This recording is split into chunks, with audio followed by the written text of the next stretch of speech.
as you probably read from the description, I'm going to talk a little bit about design patterns. And in the description, I talked about the Gang of Four, the old design patterns book, which they did in C++ and 15 years ago. I mean, so you have to give them a little kind of a break, because it was a while back, and they did 15 years ago.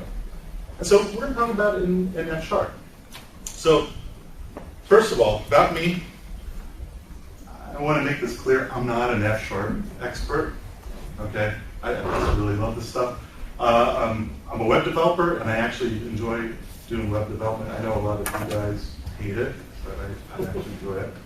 I'm still looking for silver bullets, even though people tell me that they don't exist.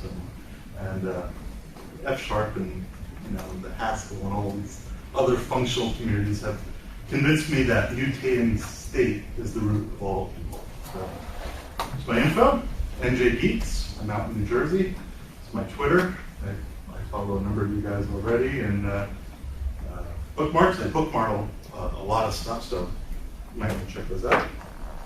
All right, so I want to start off with this nice Orwell quote. If thought corrupts language, language can also corrupt thought. Mm-hmm. I like that. All right, so what do you guys think of this? I mean, am I just trying to scare you? Am I, pulling out the big brother boogeyman? I mean, does it really? So maybe here's a point. Let's take a look at these two pieces of code. So we're going to compare apples and oranges. All right. This is a real contrived example to make F# look really good compared to this. So what are we doing here? I mean, we're starting off by getting some files, and we're going to read all of the files.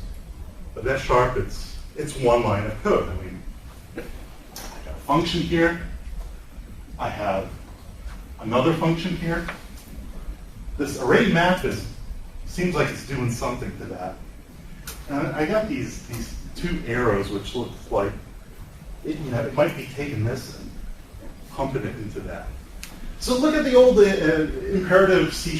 Now you have to remember that C# came from C++, which came from C. I mean, this is a language that was designed for mutating data structures, for writing operating systems.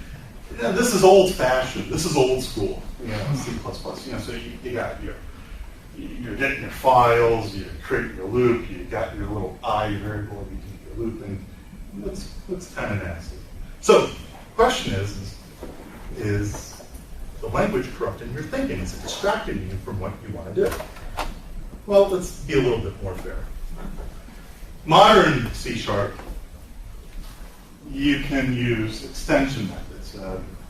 These days, if you have a function that returns an array or an enumerable, you can call it the select extension method. Give it a function. By the way, how many people here use LINQ or are familiar with LINQ? How many people use anonymous functions? Okay, that's a good majority. Okay, so you pass your mark of anonymous function and voila. All right, so it looks a little bit more comparable to F# stuff. Minus this stuff. We don't have to tell it that we're returning an array of strings and that sort of thing. Of course, you have your other option, which is you can use LINQ. Not so bad. So we want to get into under the hood of our F# example. So let me ask you again, how many people here have worked with F# in any capacity? Okay, so maybe like half of you, even toying it with it at home. I mean, okay.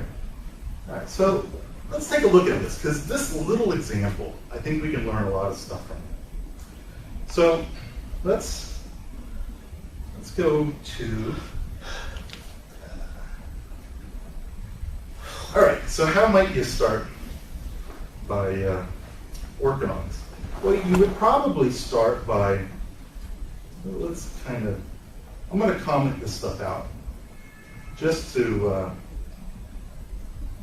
it's not going to distract us. So the first thing that we might do is we might use a namespace, the system IO. We've all used that. What I did is, if you haven't seen the interactive mode, I merely hit alternate and single quote, and it sends it to the interactive mode. So the output you'll see down here. So the first thing that we might do is we might set our a string variable to that. So you notice that I didn't have to tell it was a string. It kind of automatically figured it out. Now, you might play around and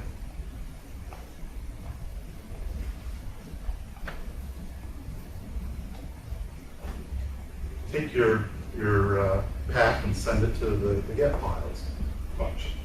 Okay, so if I send just get files to the interactive mode, now notice I just highlighted the function name. There's an important thing we want to take a look at. This thing. Does anybody, okay, who knows how to read this type of function signature? Okay. So for those of you who aren't familiar with it, what this is saying is it's saying that get directories is a function. This little arrow is the thing that indicates that. It's a function. It's a function that takes a string and returns an array of strings. Okay? What does val IT stand for? Oh, well, the thing that I sent it, well, it's a value. Functions are values. That part of it, but it? I don't know. Oh, I mean, it's... it is basically when because F-sharp Interactive is taking the code you send it and compiling it. It doesn't have a name. It's got to stick the intermediate results somewhere. So it is kind of like the last thing that was processed. Kind of like when you do regex matching in Perl, you've got like I think it's. If I called it X, it would say val. X. Yeah, it's just similar to the last thing it was. Okay. Where was it? Oh, well, it's up here. So what I did is I just evaluated that let X equals get files. So It's like a reserved word. yeah, it's like it's something that the interactive thing uses if you don't have a name for your variable. Okay. So I define X to be get files, and now if I wanted to call something with X, I did open up the parentheses and I did my root folder. I could do that. Okay. Now I don't need the parentheses. Now that might look awkward to some of you guys, but there's a good point for doing that. All right, so before we finish up, I'm going to show you how this stuff is put together, but before we do, I want to walk you through a little bit of the basics. Can you possibly increase the font size? Yeah, sure. Let's do that. You know what? Is that better? Yeah. Okay. All right, so the first thing, you know what? I'm going to move this down. That way we can see the output. Okay, so the basics. You can set values, we've seen that. This does not change the value. F-sharp is great. I mean, first of all, you can't do that. F-sharp is great, it's an immutable value. It's just, it will always be. What it does is, it actually checks to see if F-sharp is great, the variable is equivalent to false. Okay, so what we have to understand is that when you do this little let binding, this stuff it's read-only by default. Variables are what's called immutable. Think of it as sort of constant. To make them read-write, you have to use the mutable keyword. Okay? Now I can change the weather to something that is dry. So if I evaluate it, see down here, it says it's dry. You can use phrases if you want. Sometimes that's good for unit testing. Then we can set strings. We can explicitly say something has a type, like this, for example, and if I change the type, it's going to give me error saying you can't assign a string to an integer. What the hell are you doing? Right? And of course, you got the answer to the universe. Now, more interestingly, are the functions. These three functions are the same function. Okay? This is a really important part of F#. So, let's start from the bottom. Bottom says that we have a function which returns, when you give it a value, is going to return another function which adds x and y. Okay? This is shorthand for this. Let me start. Okay.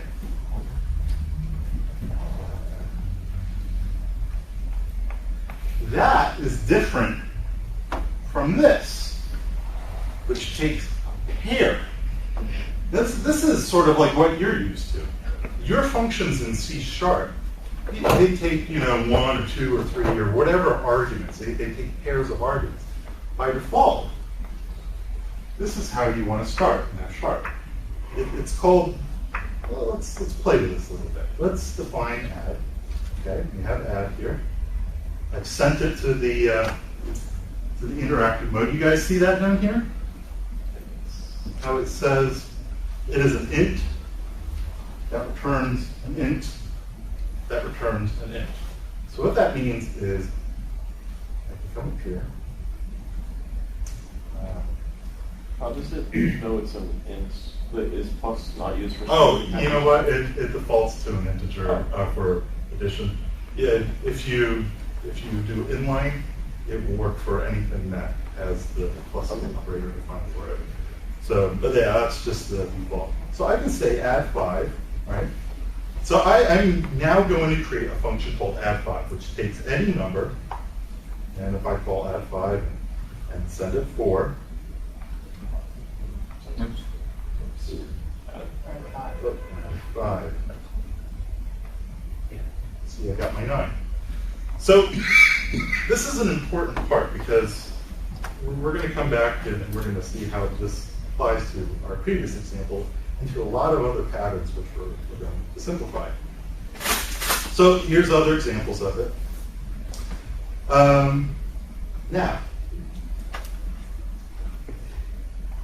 we're going to play with some generic functions. These might freak you out a little bit at first. So I created one called ID. When I sent it to the interactive console, it said it's a function that takes an A and returns type A, which means I give it 5, it's going to return an integer 5, I give it hello. Oops. It's there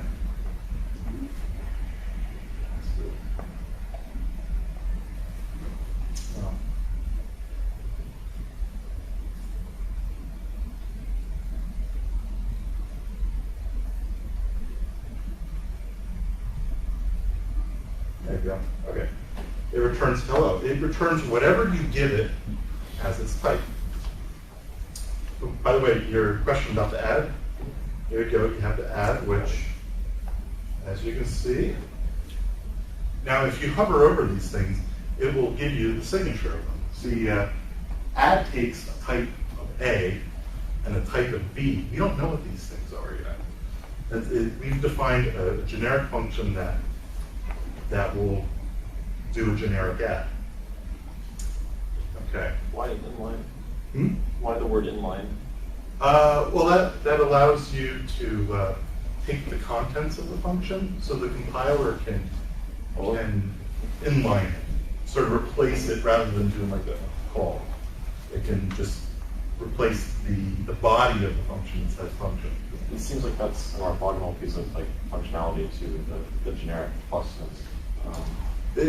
Yeah, I would agree. It is a little orthogonal to it.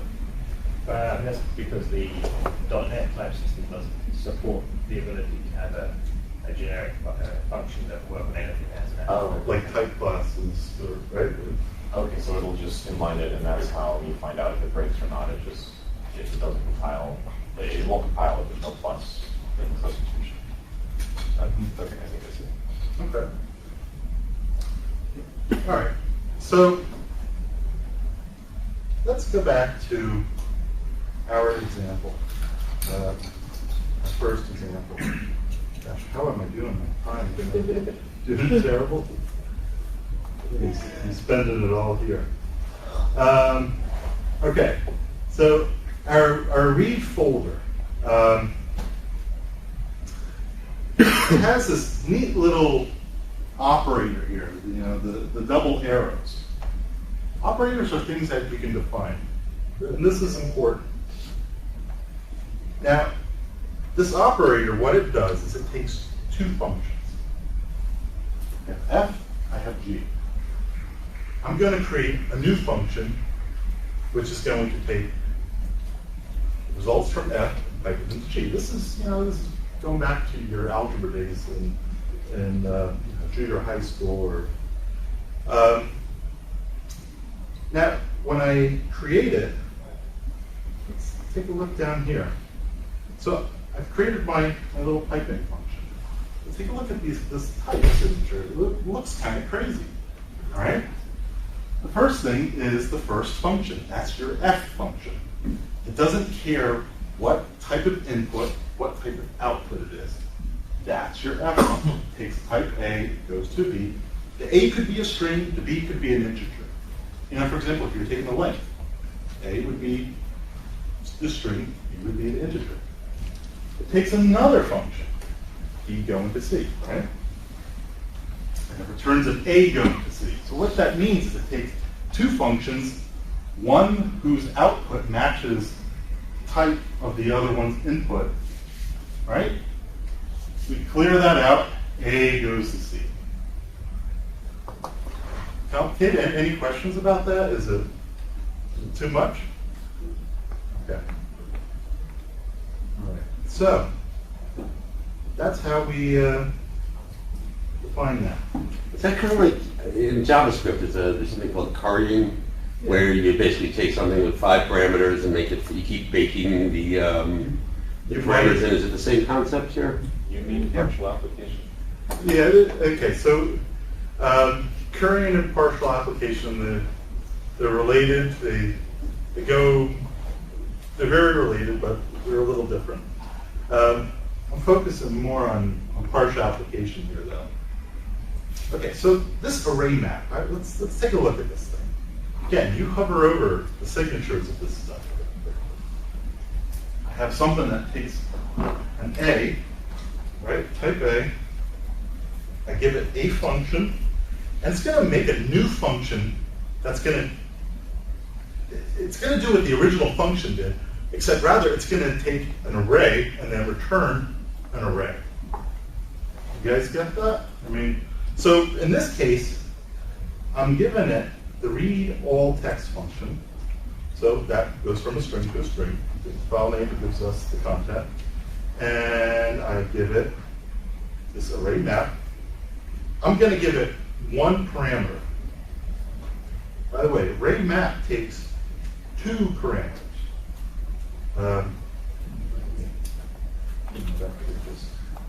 So array map takes 2 parameters, F and list. And it is very deliberate that it is in that order.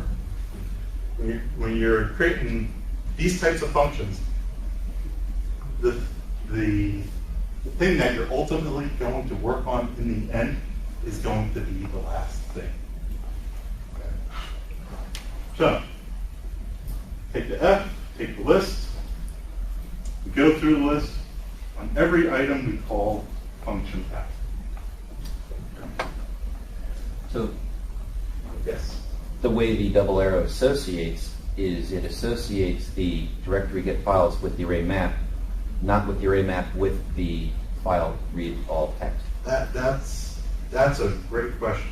Okay. So it runs around it. function application, or calling functions, the other way we're calling, that always happens first. Okay, so, and then any operator happens outside of that. Okay. We spent enough time there.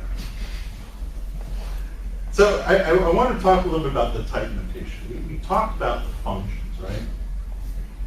I want to talk about these other couple types, tuples or tuples or whatever you want to call them, however you want to pronounce it. Those are essentially ordered pairs. You take an X and a Y, and you just want to bundle them together. Well, you know, you take the Cartesian product. There you go. Little multiplication symbol. Discriminating union. That's when you say you can either have this or you can have this, but you can't have both. You can think of it as like enums, but enums where you can pass values. Okay? So these are our building blocks. We're going to start here. Then you can create all sorts of things from our building blocks. We have your simple types. You have your tuples, and you can see, you know, hello 5, right? If we know about our function signatures, we saw our array map, which takes the function and returns a function that maps all of the elements from one list to another. Okay. Now, there's a couple guidelines we want to follow when we're talking about functional programming. The first is we want to avoid side effects. So side effects is anything where you might be changing some state somewhere, you might be writing to a file, you're doing something to something somewhere, and basically the point is if you call that function again the second time, you're not guaranteed that it's going to do the same thing. The point of functional programming is to be predictable, is to take all of your predictable parts, so identify all the parts that are pure and predictable, put them together, take all of the parts that are impure, that are unpredictable, and put them in there, try to isolate them.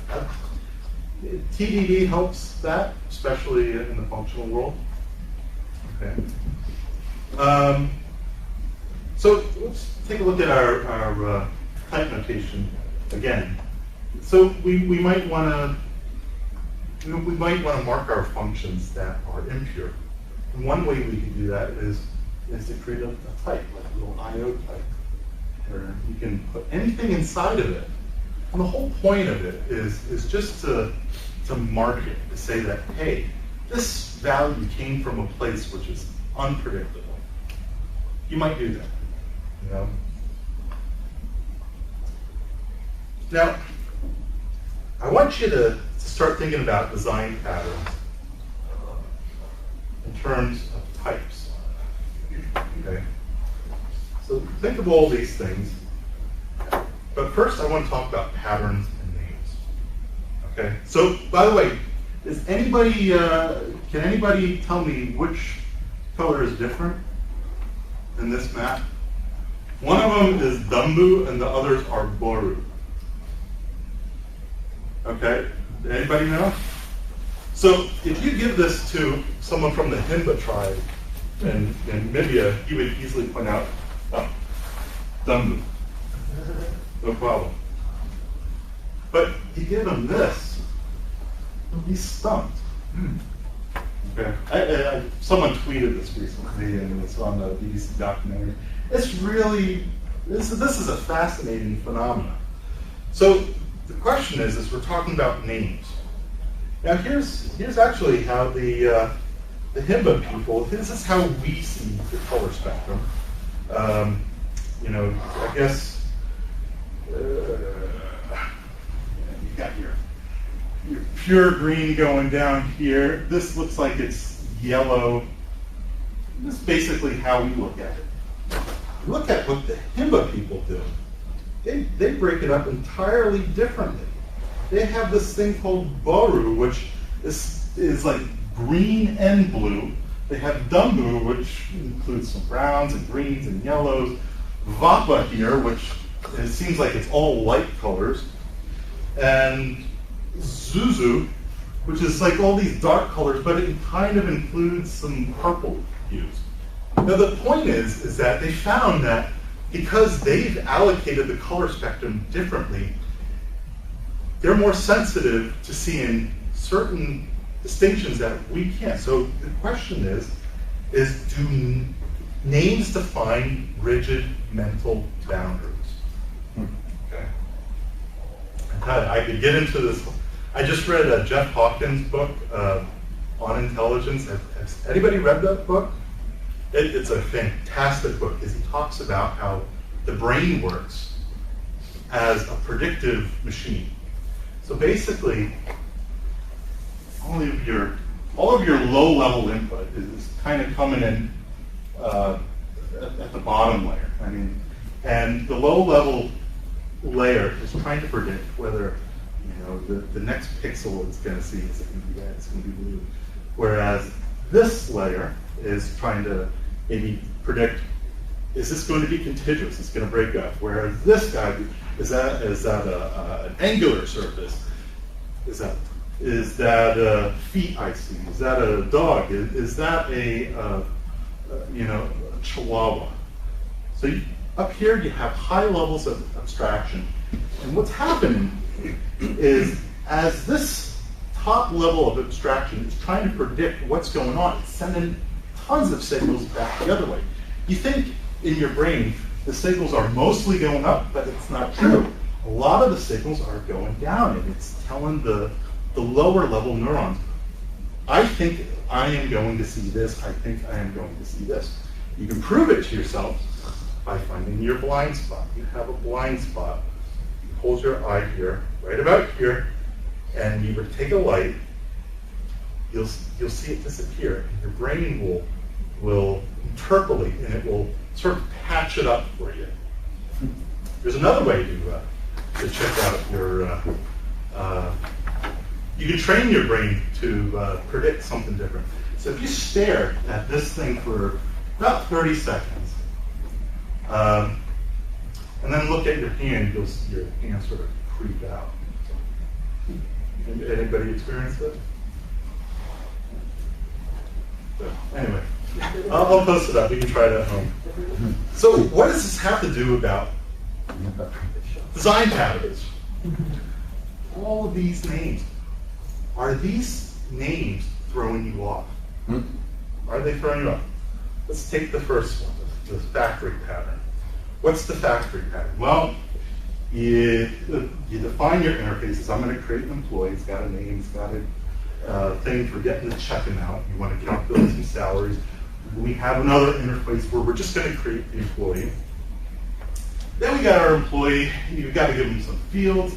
We got to create a constructor. We're going to implement that name property and that check amount. We got to calculate that maybe.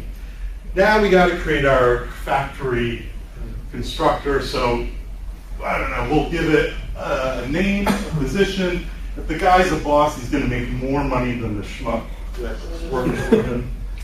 And finally, we'll implement it. We're going to create our salary, employee, factory. Don't you love those names? And we'll create some employees. Got Larry, Curly, Mo. Mo, of course, always making the most. So we did all this shit just to create some freaking objects. Are you kidding me? Where's F-sharp? Let's keep it simple. Let's create our interface.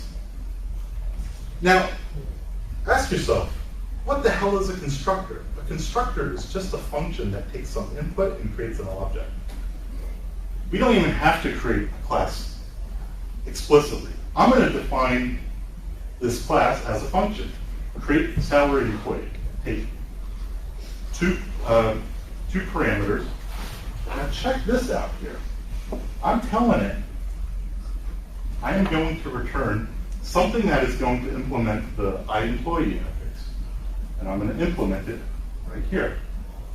Okay? And then we just create it like we did with this in Sharp example. Okay? The interpreter pattern. So, given a language, define its representation for its grammar, all that other stuff, right? So in F-sharp, I mean, can you imagine doing that in C-sharp? You start by maybe creating like a base expression class, and then you got to create another class for, you know, to represent the thing that adds numbers, the thing that multiplies numbers. But here we're using that discriminated union type. That's the thing that says either or, either or. We're actually creating a little class hierarchy, but it's a closed hierarchy. This is the important thing. Unlike, you know, your C-sharp hierarchies, this is a closed, well-defined hierarchy. Okay? So if we wanted to print it, we use, here's how you might create some instances. You're going to create your little expression. You might do it this way.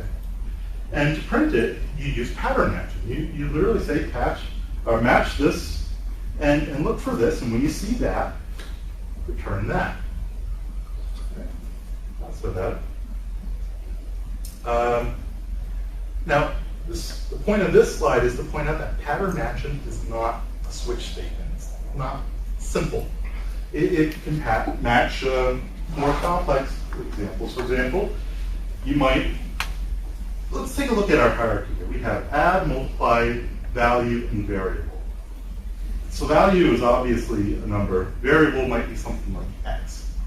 So when you're evaluating it, you can really only evaluate things that have values. You can't evaluate variables. Well, you might.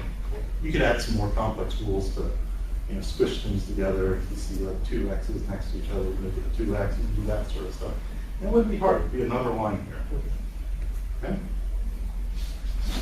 Let's say you don't like doing this. Well, you might want to take some F-sharp code like this and convert it into that thing. Well, you could use quotations. And what quotations do is it allows you to use code like data. You write some code, put it in the quotations. Okay, quotation, you match it up. Okay, when I see a variable, I create my variable. When I see this value, you know, when, I don't know, when the, I forget what this rule is, we're going to create one that returns a name. When I find the op addition, this guy, well, I'm going to return, you know, my add thing. So I can take F-sharp code and convert it into that sort of thing. Decorator pattern. You know what? We know what the decorator pattern does. You know what, the decorator pattern in F-sharp is a lot simpler. There's all these little patterns, all these annoying patterns with some names. And what are they? When you boil it down to its essence, what the hell are these things? How can you get rid of the names? Well, you might want to try converting them to something that doesn't have names, something that isn't going to throw you off. And you might find that some of these things are pretty similar. Like, look at this. Factories kind of look like adapters. And so you might want to try taking the design patterns, get rid of the names, turn it into something that has no names, and try to see how you're going to look at it without all that bias. Now, this is something that guys in the functional world have been doing for a long time. They love doing this stuff with category theory, and you know, they have all these great mathematical tools to do that. I won't get into it. And I had to throw up a quote from a guy who shared the same last name as me. He actually wrote a paper called Categorical Manifesto, where he talked about the value of introducing category theory. It wasn't the first, to computer science and its value. And he says in computer science, more abstract viewpoints are more useful because of the need to achieve independence from the details and the representation of things. those metaphorical labels, they might be screwing up how you look at things. You need to sometimes go more abstract, get rid of the labels, so you can see what its true essence is. And you might find that things that had very different labels or had this almost like a very different looking veneers are in fact the same thing. So another way of looking at design patterns. That's it. Any questions?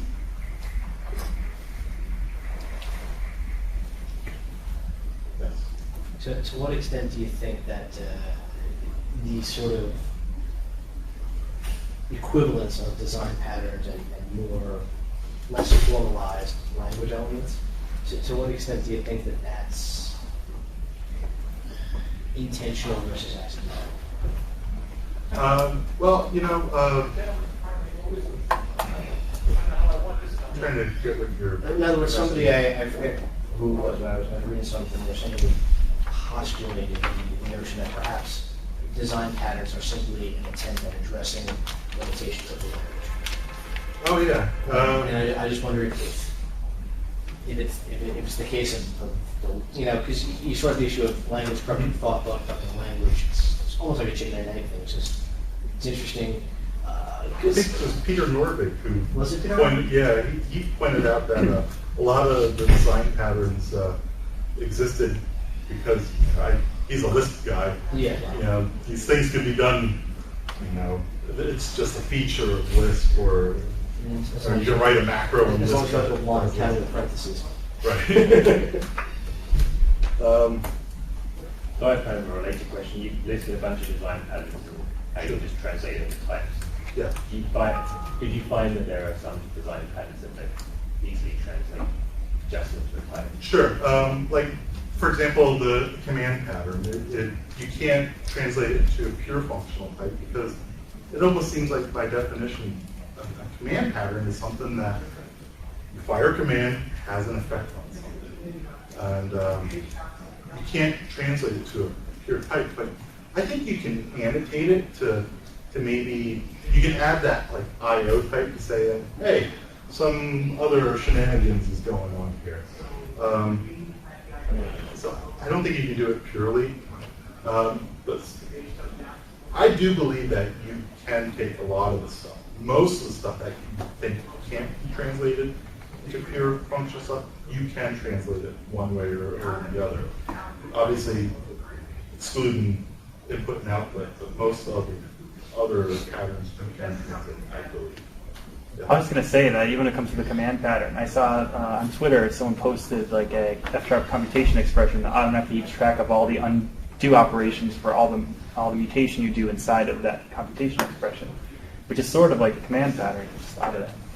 Yeah. The other thing, using computation expressions, if you wrap it up in computation expressions, when you're getting the input or the output from various things, your little object that you wrapped up that value with, you might make it so that you could replay those values later on if you were doing testing. But there are places where you can't translate it. So, any other questions? I have another one. Your Haskell IO type, do you actually use that in practice? I don't. I know. It's something you could. I wanted to throw it out there as something that you could do to highlight it, but I might. I'm not sure. Yeah. Anybody else? See the decorator slide? The decorator slide? Sure. Yeah. Okay. The decorator. Yeah, this is from that Heads First design pattern. I wanted to take like a little bit, like one from Wikipedia, one from the Gang of Four book, one from. So this is. We'll go back to the essential one. So we have our coffee. Basically, a decorator is something that takes a type like this coffee here, so what was the example here? So you have your simple cup of coffee, which costs $1, and here the ingredient is just coffee, right? Now, if you wanted to be able to add milk and all sorts of other things, rather than add in fields to the coffee object, like, okay, how much milk, do we have a shot of whipped cream? Rather than expand in this thing, what you can do is you can add more types, which would then wrap around this guy. So take a look at our coffee object. In his constructor, he takes a coffee. This is the decorated coffee. So when we want to calculate the cost of that coffee, we take the decorated coffee, we get its cost, and then we add 50 cents to it. And when we want to get the ingredients, we take the ingredients and then we just add both, right? With F-sharp, you could do the same thing. You could translate it 1 to 1. Was a point out? You know what? But it's just nicer because you can define the functions in terms of a function. Yeah. And you can define the type in terms of the other type instead of in terms of the instance of the other type. Exactly. You're right. And then, some people, they do like the whole builder pattern with fluent interfaces, where you create a lot of little add milks and then it returns a coffee type. Well, you don't have to do fluent interfaces with F-sharp. You can use the little piping operator. So really, the piping operator just takes your object and then it pipes it into the function. And so I find, you want fluent, use the pipe operator. I mean, that's one of the things. It seems that with F-sharp you get composition and closure, which just, it's like a Cuisinart, just cuts through a lot of this stuff, because in object-oriented language you're using objects, but with a functional language you're using functions. Yes. Yeah. It's funny, I was thinking about functions as I was coming in. And I mean, I think Don Syme had a really nice slide where he showed a function and an object, and he presented a function as an object with an invoke method, right? Right. All the style. And I didn't get to the point too well that partial application, when you send that first parameter, it's almost like your field. That's the object's, its member data. And so if functions are objects, then type signatures is the interface that it defines. And I guess that is an analogy that I wish I had gotten to earlier. Any other questions? All right, hand on Steve. Or?